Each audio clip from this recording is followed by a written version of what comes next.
So what is your role at the university in Nairobi? Yeah, thank you very much, Professor Gerald, for inviting me to share my thoughts about the recent or the ongoing UN General Assembly. I come from Nairobi. I work at Tangaza University College, where I manage postgraduate students. And among the students, there are many of them who come from different parts of Africa. And our program is on social transformation. And social transformation covers a wide range of disciplines. There is security and sustainable peace. We deal with politics and democracy in Africa. We're looking at social entrepreneurship. We look at management and humanitarian aid to Africa in relation North-South relations. We're also very much concerned with the SDGs, Sustainable Development Goals. And then we look at ministry as an area of study. And then, of course, religion and science, how they converge. So in all this, I play a major role in coordinating the programs with the students and making sure that PhD students are able to deliver their work. Apart from that, I'm connected with other interest groups in Europe. We have Europe External Program with Africa. They're located in Brussels, so they're a very strong group that help us also to discuss policy issues in Africa, touching on refugees and migrants. And of recent endeavor, we are looking at, especially the Horn of Africa, we are looking at Ethiopia and peace building in Ethiopia, that the country cannot turn against its own people, but should be able to promote peace. And then the relationship between Ethiopia and Eritrea in Tigray. We are very much concerned about that because some of our students come from this part of Africa. And so in collaboration also, we have been working with a global mission university in the US and other partners in preparing and organizing the Conference of Fratelli Tutti, which took part last year in August. And we are working on the second part of this Fratelli Tutti conference next year in February. So we are a global partnership that are interested in the well-being of humanity. Thank you. Thank you. I've just been doing some research on COP27, which is going to be held in Egypt, coming up in November. Could you comment on, I know that the climate crisis has been at the forefront of many of the issues that the UN is facing, as well as Kenya and East Africa and all of Africa. Could you comment on how Kenya is dealing with the climate issues and how this conference, what you learned at this conference, and then finally, will Kenya have some representation in Egypt at the upcoming COP meeting in Sharm el-Sheikh in Egypt? Oh, it's very, very important that we are looking at sustainable development goals, and especially SDG number 13 that talks about climate change. Then 14 and 15 are looking at environmental issues on the ground and below the ground and into the sky. So how can we build global partnerships to look into this? So Kenya, hosting the United Nations Environmental Program, plays a very major role in articulating global collaboration, global partnerships to deal with this issue. But Kenya is not spared of these climate change challenges. Just 2 days ago, we have been informed that in the northern part of Kenya is facing famine and animals are dying, there's no water. And whenever there is no water and animals are dying, then the pastoralists will move to other location. And when they migrate to other location, then they trigger war. So there'll always be war across communities in northern part of Kenya and across borders. And so the question that Kenya is grappling with is, how do we call upon the international community to help us deal with climate change challenges? Because if animals don't have water, they'll encroach in people's land, then they'll be told they're trespassing, but animals have to eat. If they don't eat, they'll die. So that conflict is there. The second one that is coming out is, of course, is food production. During COVID, people suffered because there was no farming and people were indoors throughout. But now, post-COVID, the whole issue of climate change is affecting food production. So food security is a very major concern in Kenya. And it's estimated that 4 million Kenyans will face food shortage and will be calling on international community for help. Of course, the tragedy is that we can develop good policies across Africa to do farming that feeds all these people. But we're always waiting for a crisis to occur, then we realize that we don't have what we need. So many African countries have been crying that the war in Ukraine has made them miss out on grain production. Yet Africa can actually produce enough grain to feed the whole world. So this climate change issue it's a big one, it's a major one, but Kenya is also looking at ways of addressing the situation before it runs out of control. So the conflict of pastoralists encroaching on people's land, and then cross-border conflict because pastoralists have to move anywhere looking for green pastures, is triggering cross-border challenges. So during the UN conference here, one professor from the Philippines is called Professor Savila, was speaking on the relation between climate change and conflicts in the region of Asia. It was called the ASEAN conflict. So Dr. Savila tried to connect what is happening globally and what is happening locally. But for me, the takeaway point was when he was relating to the conflict in Philippines, just like it is in Kenya, where certain groups are marginalized, especially in the area of Mindanao. The Muslims, they are marginalized, and so they have to fight for survival. Mindanao seems to be one of the poorest part of the Philippines, and because of that, there is a open discrimination against these people and outright abuse of human rights. So these people have to try and find a livelihood elsewhere across the globe, and most of them may run to Middle East or other parts of the world. And so the issue of visas come about. And then he mentioned something very important about the Rohingya Muslims who have been thrown out of Myanmar. And that was very disturbing because these people are displaced from their own countries when they have their own land actually. So the military regime in Myanmar has dislocated them. And so the call was, can we as international community get together and address the question of climate change and dislocation of people from their own communities where they've been doing farming, growing rice. Now they have to move to a new environment where they cannot even grow rice, no work, and so they're desperate. And when people are desperate, we have seen this across Africa, when you don't have food and you're desperate, it's very, very easy to join militia. It's very, very easy to join a militia group, Al-Shabaab, ISIS, terror groups, sometimes knowingly and most of the time unknowingly. And very lastly, I just mentioned a case in Kenya, which I'm involved in as Tangaza. We discovered that a lot of young people are being recruited to join ISIS and Al-Shabaab. So we as a university in Nairobi, we thought, why don't we interact with these young people and find out what exactly is happening? And so interacting with them, we learned that these young people are very desperate.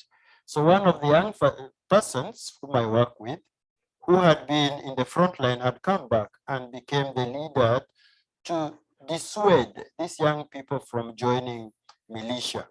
And so some of the young people who had been in the front line had come back. I was interviewing them and they were telling me, you know what? We went there because we were hungry.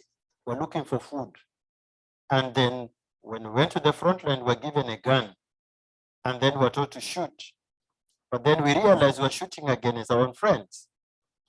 So lack of food, lack of security can push young people to become terrorists unknowingly. And so the rehabilitation has been taking place and we're stopping the young people from joining any other group. And this group is called the Kamkunji Community Peace Network. They're very much now supported by USAID, and the American Embassy in Nairobi is very supportive of creating new opportunities for the young people. And especially for the girls, the girls they become very vulnerable because when they go to the front line and they join ISIS, they're forcibly married off and they can never return. And so there are 300 mothers in Nairobi who are crying for their kids who have gone outside the country and they don't know what to do. And most of them are girls, and that's a tragedy. So there's a relationship here between climate change and the security, food production, and insecurity across the continent. Our organization started work in Kenya 10 years ago in the coastal region of Kenya. And we did interfaith training to bring Christians and Muslims together who are in the coastal region. Even though Muslims are a small minority in the whole country, in the coastal area, it's they're pretty closely matched between Christians and Muslims. And so we worked for several years in the summer to bring together educators, community leaders, and probably our most important conference was in Lamu area, where there had been incursion of Al-Shabaab. And the Christians and the Muslims were afraid to go, the Christians were particularly afraid to go back to school. So we developed a whole project over a year's time with the teachers there. We had a big conference in 2015 in Nairobi, and we brought leaders from the coastal region, and they developed a project using the arts to try to bring the children back to school. And that project turned out to be quite successful. So the following year we went to Lamu Island, and the children all came to Lamu Island and performed for us, Christian and Muslim children. And the teachers who did that work were a combination of Christian and Muslim teachers. So it was a wonderful example of how you can use the arts to bring together youth who feel marginalized and maybe afraid even to go to school. So that year-long project then led to other projects, including working with principals in the coastal region.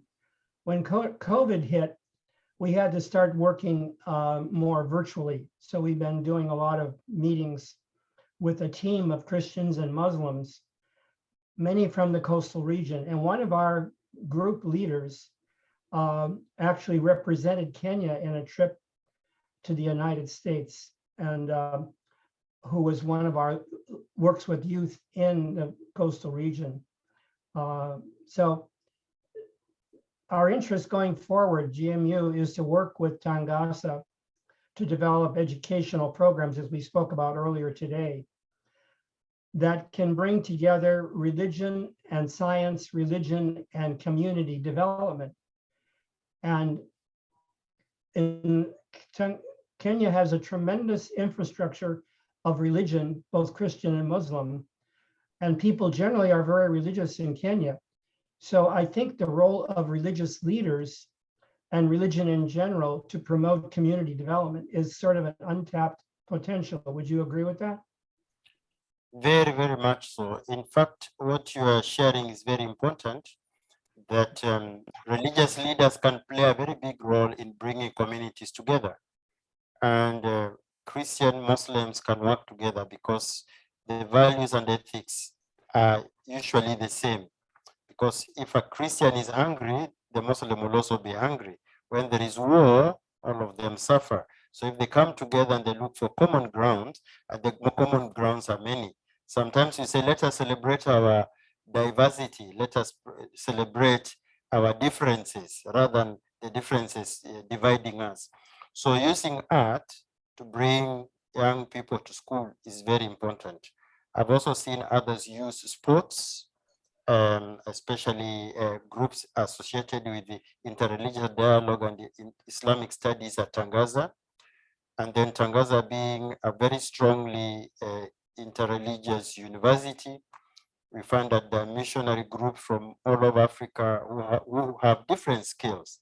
So one of the models also used is cricket, because cricket has been used a lot among the pastoralists in northern Kenya. And the other one that I've seen working very much is tapping into indigenous knowledge, peace models. For example, planting trees. tree planting has always been a very important part of peace building. So what GMU and other religious groups have done in Kenya is commendable. And of course, you know, Bishop Lago has been part of you because of collaborating and working towards interreligious dialogue. He's also has been appointed a bishop of that area of Lamu, Malindi. So he's able to continue with this work that GMU started in 2015. But then, of course, religion and science must find convergence. And the convergence comes through research, through means of informing each other. One of the courses I like very much is to help students who have been very much influenced by religion also to look at how science can improve on what they know.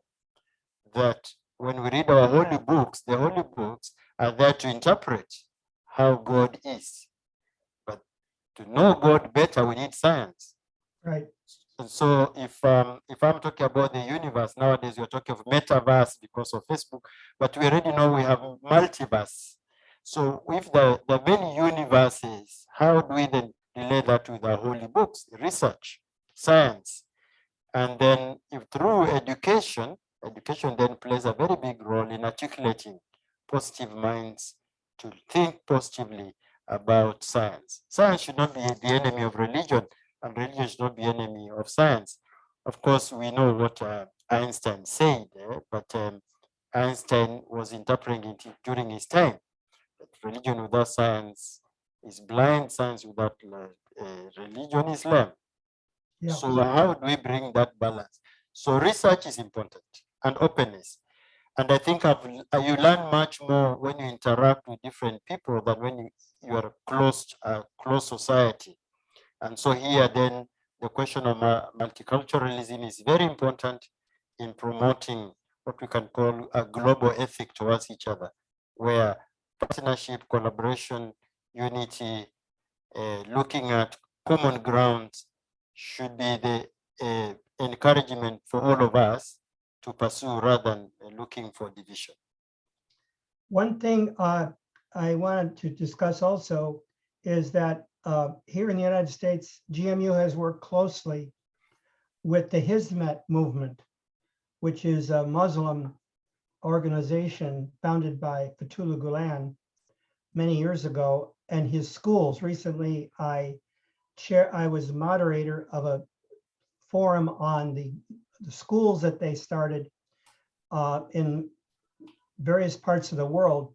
And there's a book that came out, Hearts and Minds, dealing with the positive role these schools have played both in Eastern Europe, some of the former parts of the Soviet Union, Canada, the US, and of course, Africa. I actually wrote a book called Bearing the Sword on the role of these schools in Kenya, which we have quite a few, the Light Academy schools.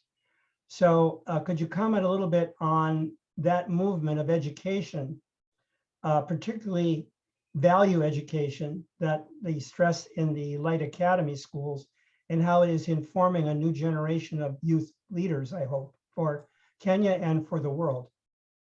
Yeah, thank you very much for this, because the Hizmet movement, first of all, they sometimes can be misunderstood and persecuted, but they're very peaceful, really nice group of men and women working for the greater good of humanity.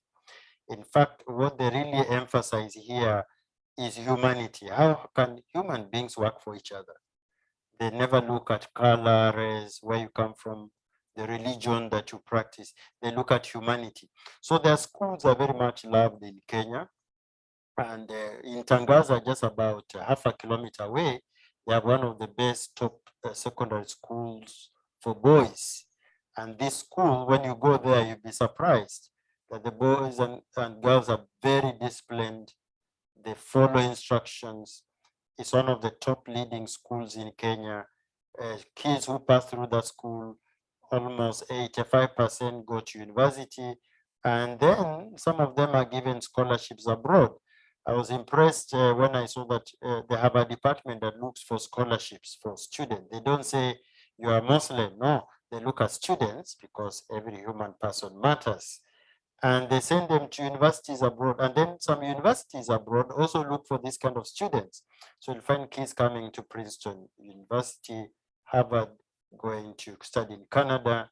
I saw some of them going to universities in France. And it is the school looking for scholarship. So what makes these schools like Light Academy become very well liked by people in Kenya and across the world is because of the discipline, the work ethic, the dedication, and looking for teachers who love to teach. In Kenya, what also makes the schools very, very liked by the government is because when the students go there, they come out knowing their direction in life. They don't abuse drugs. They're not fighting. They're not the kind of peacemaker, the students themselves.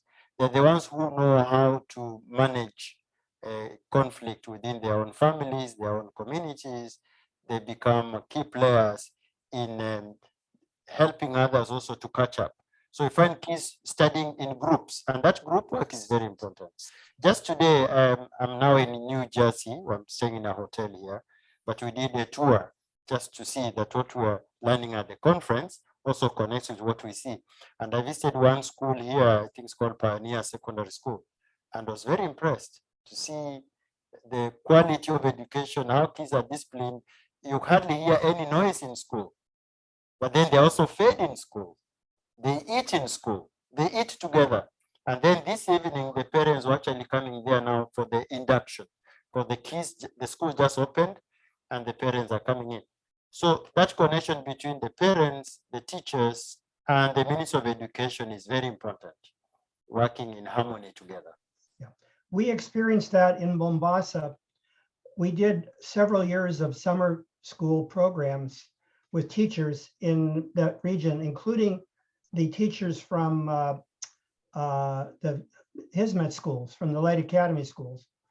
And one time we had one of the young women from one of the schools, who was the president of a peace club, gave a wonderful talk on the role of peace building among the students, because Mombasa has had a history of conflict there between Christians and Muslims and lack of understanding. But so I know what you're talking about, because I had direct experience with those schools in Mombasa area, where we participated with them with over several years in the summer. And many of the teachers came to in fact, we did teacher education programs on interfaith with some of the teachers from those schools. And it's just a marvelous educational experience. In fact, the school that Fatih Ogdogan, who was principal there, ran, was in a very low income area of Mombasa. But the school, they took over a school that had closed, that had failed, and they resurrected that school and made it successful and made it a model school right in the heart of Mombasa. So I've seen directly through our trips to Kenya how effective those schools can be, and have worked directly with the headmaster on some of these interfaith programs we did. In fact, he helped us get the approval of the Kenya Department of Education to train principals in interfaith in the coastal region, which we did for just prior to the coronavirus when it came. So we've tried to continue that. Now we're looking for ways to do this, perhaps virtually, and maybe in conjunction with Tangaza, we can do other kind of training programs like we're doing one in religion and science right now.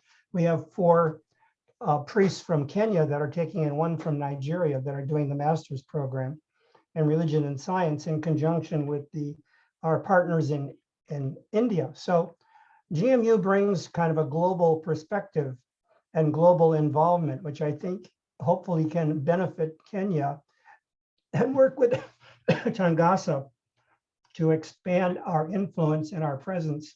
Working with you also as a director of the doctoral program, we see lots of potential for further involvement. And I did a little reading today, and I see that Kenya now has grown to over 50 million people. It's a pretty large country already. in population. And it has tremendous potential, I think, to influence other parts of Africa, because Nairobi is now becoming an economic hub for many businesses that are growing in Africa. So I see a bright future for Kenya, but you need a lot of different types of educational programs. Right, right. Just 2 points, and then just to just what you said. The first one is that this Hismet movement are usually persecuted in other countries. You might find that they're running very good schools, and then the politics interfere, and then the people who work in these schools are chased away. I think one country in mind is Ethiopia, where they were running good schools, and then they were chased away. So the question is, are they being chased away because the parents don't want them, or because the government is politicizing education? So it's always politicization. In Kenya, we know that they have been pushed a little bit to be thrown out of the country, but the former president used to argue, but if you tell me these people are bad, I've not seen anything that warrants their badness at all. What they do is good work, and they're promoting peace and harmony, and they're educating our children. And in any case, this is what the president was telling those who wanted the Hismet movement to move out of Kenya, that in any case, when they're here, the schools belong to the parents. It's the parents who can tell me if I want to throw them out or not. So far, the parents always say, our children go there and are scoring A's, and when they go to universities, they're top notch. And why would they throw them out? So that persecution part is very important, that we know that the Hismet movement is always persecuted by people who purport to be doing good for humanity, but they're creating chaos. Now, back to the question of education, especially in Africa, you find that in lower primary, Kenya always has over 1 million young people joining education. So sometimes 1.4 million, another 1.6. But then when they reach the end of their primary education, you get that the number drops. And the number that might sit, almost half of the number drops out of school. So the number that might go to secondary school is almost like 700,000.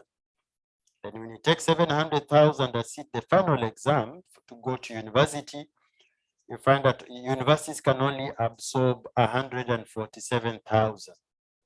Then what happens to over 550,000 young people? This is a threat. This is a critical mass. And so a report by UNESCO that was in 2017, and they've also reviewed, was to suggest different ways of providing education so that young people come out equipped to be able to live, to go into other professions. That when you drop out of school is not the end of life or education. You can pursue another skill and still make it in life. So in view of this, we have been wondering then what we do. So they came up with a curriculum, competence-based curriculum, CBC they call it. But you see, when you look across the globe, competence-based education has always been part and parcel of the policies of the country. I think for me, the best model of this is Germany, where the moment you enter school, then you start learning how to be independent, how to be creative. And then they start attaching you to different institutions where you have interest. So if I want to be a chemist, maybe I'll be working in a pharmacy. If I want to be an engineer, I'll be working in a garage as part-time, even if it means 2 hours a week. But slowly I'm being induced into thinking and working towards my self-reliance. So education in Kenya and Africa needs to reform. We need to reconceptualize that education should not be about whether you got an A, but how creative you are to create your own jobs, to become self-reliant. So this is the challenge Kenya is facing. They're trying to do reforms, but the difficult people to understand the reforms are the parents, not the students. And that's a big question for Kenya and Africa. One other question that was proposed to me for the interview, and I saw this a bit in Mombasa, was the role of China going forward and other countries in helping Kenya to develop itself. Because China is very active now throughout Africa. And China played a role. We got to know a person involved in the Kenya who managed the port. And this lady was very influential in the politics in Kenya and the economic development of the coastal region. Now the railroad got developed between Mombasa and Nairobi, but it's my understanding that economically it hasn't been sustained. So it was built by China. What is your view on the role of China in its role in Kenya and in Africa in general? Yeah, it's very interesting, this debate on China in Africa. First of all, we know that China was not one of the mainstream colonizers of Africa during the colonial rule. Africa was divided according to spheres of influence, Britain, France, a bit of the Germans.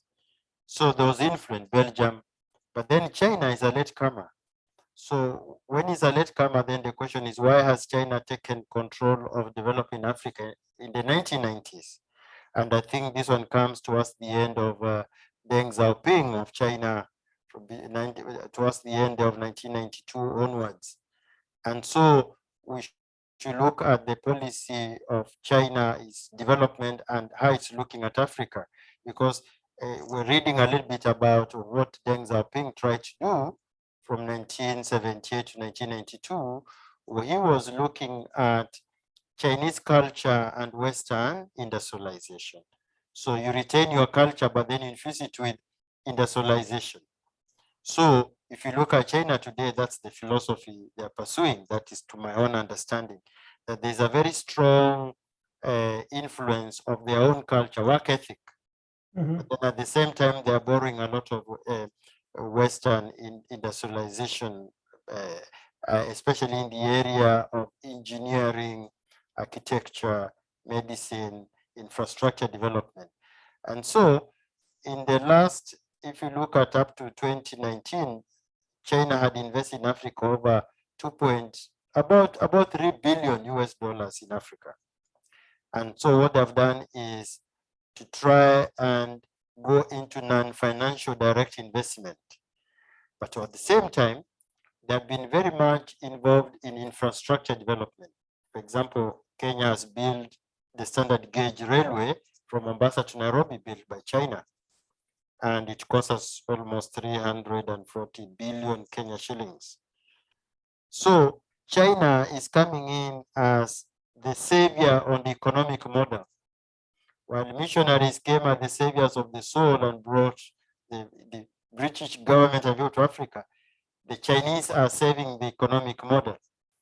So we need to ask, why is China so active in Africa and yet the former colonial masters are not? So China does not interfere with abuse of human rights. They say, we respect your sovereignty, whether you kill and maim people, that's none of our business. While our colonial masters, Britain and other countries, they still maintain that important respect for human rights. So it becomes a conditionality. If you have bad democracy, you are killing your own people, you're imprisoning political agitators, people who are opposed to you, then what is going to happen is that we don't give you aid. But China has no conditionalities. What China is doing is ripping off what is in Africa for their own benefit. And so at the end of the day, I think when Africa wakes up, they realize, yeah, we have infrastructure, but we don't have any economic development. We have not invested as for our own people. We're still relying on donor support. But as people, we're not going to stand on our own, and that would be a tragedy in the long run. So yeah.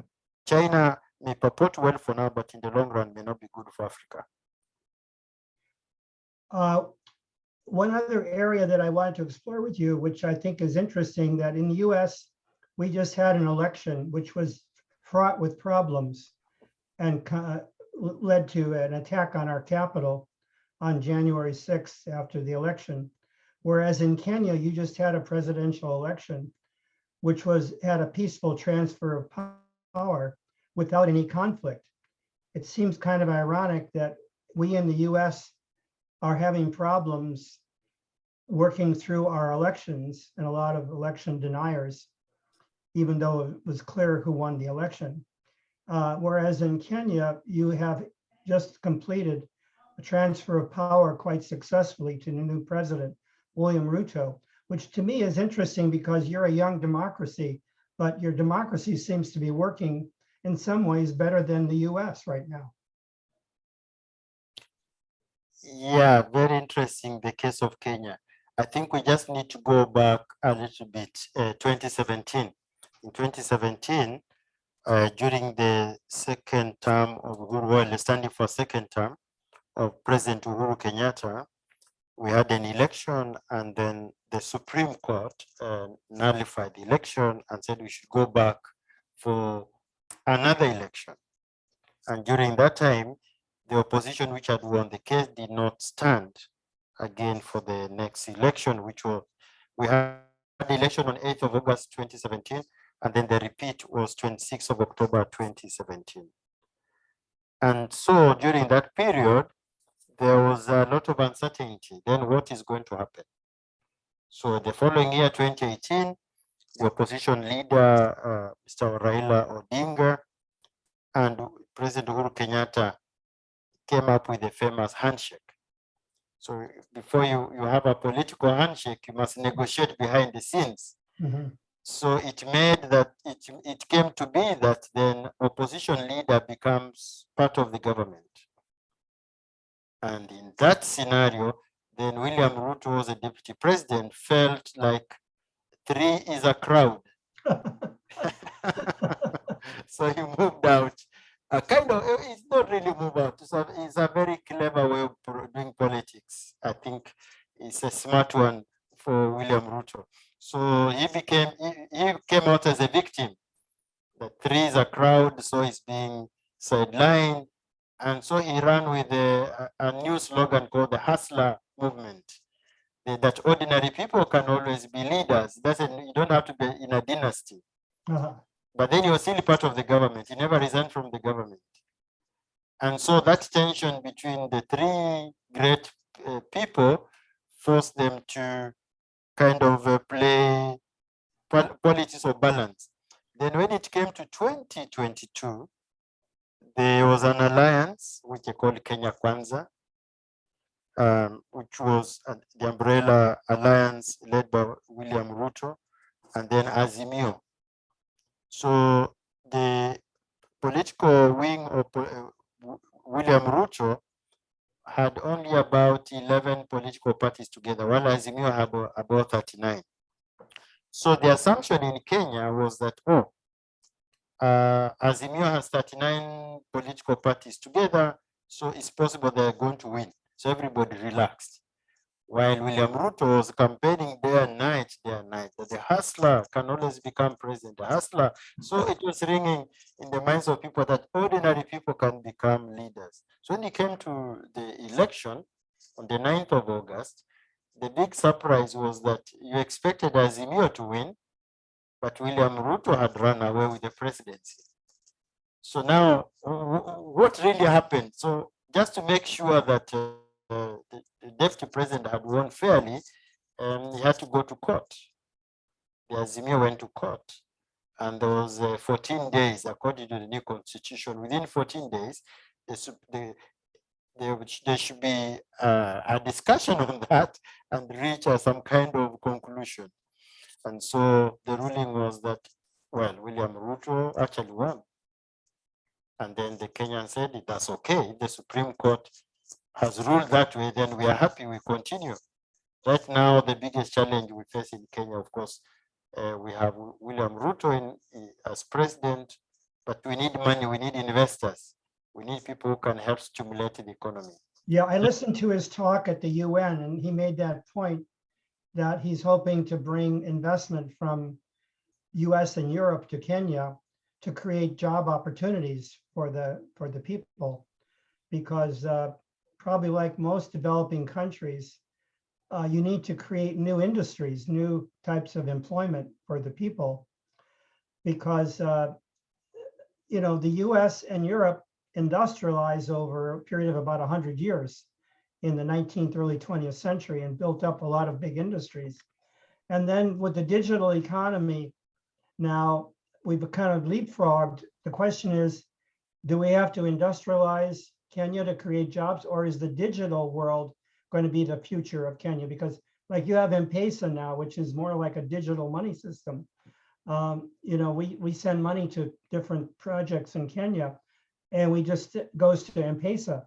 So the question is, as Kenya develops, perhaps it can leapfrog the industrial era, which was part of the development of the US and Europe, into the new digital era. I don't know if that's going to be possible or not, but I just thought I'd raise that question.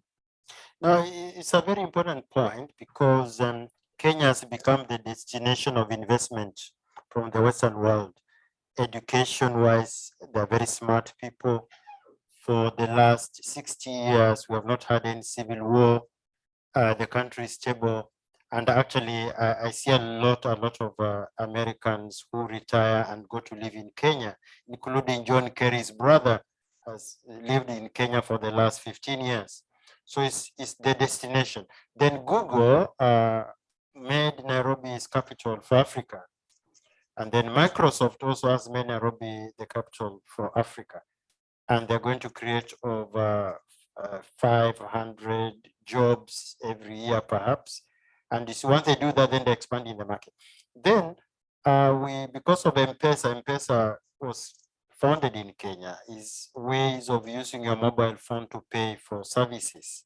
I just learned that the USA here, you have your own now Apple Pay or something like that. And so the technology in the area of digital divide, you could say, is very, very good.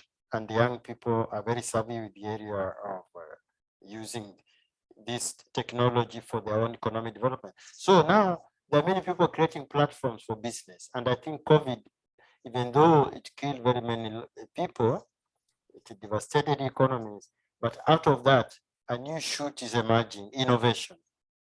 Innovation seems to be catching up, and now everybody has their online, they can sell things online. Right. And that is good. It's good for any economy. So any investor coming to Kenya will find that Kenyans are very good to work with. They're very hardworking, and yeah, they communicate well. They're able to help you improve. And Kenyans are always hungry for guests. When you come there, we make you feel as comfortable as possible, like you have been living there for the last 10 years. We even give you a name. It's called Gerald, Kamau, or Onyango, or Anjala. Mary, we could call her Nafula. Or, those are local names. Once you're given that name, then we have already baptized you as a Kenyan. You don't need a visa, you don't need a passport. Yeah. Mary, do you have any questions? Pardon? I was asked Mary to comment. Oh, sorry. I've been doing most of Well, that. my comment is how impressed I am, the emphasis on education, not just for obvious reasons of academic prowess and economic growth and innovation, but also as the impetus for common ground to bring people together so that they can achieve common goals for peace and justice. And that is so inspiring. So thank you very, very much. Thank you. So we're hoping to form a strong partnership with Tangaza. Mary said, perhaps we can even marry some of the things that GMU can do with what Tangaza is doing and with other groups into a strong partnership going forward, just like we've been doing on this conference. And GMU has been doing distance education now for 20 years. We're pretty well skilled in that area. And maybe that's an area that by expanding digital education for Kenyans, particularly in areas that are not easily accessible, like the work we did in coastal region, it seems that there's a need for various types of educational programs and that don't require people to travel a long distance to get access to the knowledge. So maybe that's an area that we can develop together in this new digital era. Especially to reach those 500,000 graduates from secondary education who would like to go to university, but perhaps can't because of economic reasons or distance. Right, right. One of the programs we just started as Tangaza with the support of Tilburg University and Norfolk sponsorship from the Netherlands is to target refugees and migrants. During the COVID pandemic, this was a neglected group of persons migrating from war-torn countries across the desert to Libya, and then not knowing what to do. So some of the refugees ran to Kenya, to Uganda, other parts of Sudan, even Tanzania. But then we have decided to create an online program. We call it Digital Innovation and Skills Hub. And through this program, I was surprised. We just wanted to reach about 100 refugees, but then almost 700 of them have joined. In Ethiopia itself, because of the war in Tigray, a lot of young people have to learn online. And there they were able to register over 2,500 people online. Uganda and Sudan also. So digital education is key, and we can reach so many people because everybody is hungry for education, but opportunities are scarce. So I'll be very happy to work with the GMU on this and make sure that we create a global university where people can find meaning in life. Thank you. Thank you. So we're kind of coming to the end of our time here, but it's been a wonderful experience with you, Professor Reginald. And perhaps we can continue the dialogue, how we can work together going forward. And I'm hoping Marita and I will be able to come to Kenya again next year. Maybe we can explore something that we can do. We have the Parliament of Religions we have to attend toward the end of August, but in maybe June or July, we could come and plan something to how we can move forward together would be a good topic for a seminar, and what areas we can work on together that would be possible. Right. We could do it in person, or I think we'd like to do it in person if we could. Yeah. That would be good, sure. Okay, well, thank you so much. And so have a safe trip back to, when do you go back to Kenya? Sunday night. Oh, so you have a few more days. You still have a few more days, yeah. Yeah. You have any plans Mary lives in New Jersey also. Oh, okay. All right. Well, tomorrow I know we are going down to Pennsylvania to meet some groups there, and then on Saturday to Washington, D.C. But then I've just seen the Kenya High Commission wants to meet us, so we are trying to see whether we can create an extra day to meet them. So Very good. so we'll see. Yeah. Sounds like you have a very full schedule. Very full schedule. And so we welcome you to our GMU faculty. So I think that's something maybe you and I can discuss, what kind of curriculum you would like to. And we have the doctoral program that we have in religion and science. So Yeah. And we talked about doing something in religion and community development as another possible area that would be of interest in Kenya. Does that seem feasible? Very visible, very visible. That's a very key area because it's a collaboration I'm looking forward to. Yeah. And especially when we look at religion and science in relation to sustainable development in Africa, and especially where religion can also play a major role in influencing development, but also vice versa. It's very important. So we have this program on looking at development, how development has been carried out in Africa through the lens of missionaries, but also through the lens of international organizations. Yeah. But then we as GMU and Tangaza can see then how do we pick out the right values to bring about sustainability of communities. Yeah. For about 10 years, I was involved in economic development projects here in California, particularly in Silicon Valley, Yeah. in San Jose. So I'm familiar with a lot of how you need to bring together many resources to develop a community and to make it viable for everybody, not just for one group, but for everybody in that community. So that Yes. would be our goal in some kind of the training, is not to just have a few people benefit from the development, like the Yeah. rich and the powerful, but rather how can you spread that through the whole of society? And that's where religion can play a big role, is that can influence the ethical compass for society and also help influence the policy of the government, because religion is a powerful force in Kenya, perhaps more so than in the United States, because people in Kenya are still very religious. Here we're more a secular society. No, I think religion is like the cement that brings Yeah. different people together. Right. In the conscience of society, without religion, then society starts losing its values. But something I've also discovered is that when you call people together, potential donors, who is able to give money towards charity, you'll find that almost 90% will be people who have a faith, who believe in something. And not necessarily Christians or Muslim, could also be Hindus, could be also be scientists, whichever scientism, that kind of. So religion then helped to bring about that global partnership to reflect on common areas that help us become human, but also improve the livelihoods and well-being of humanity. So we can do something that helps us to reflect a bit deeper than that and also influence local policies. Yeah. Thank you so much. And may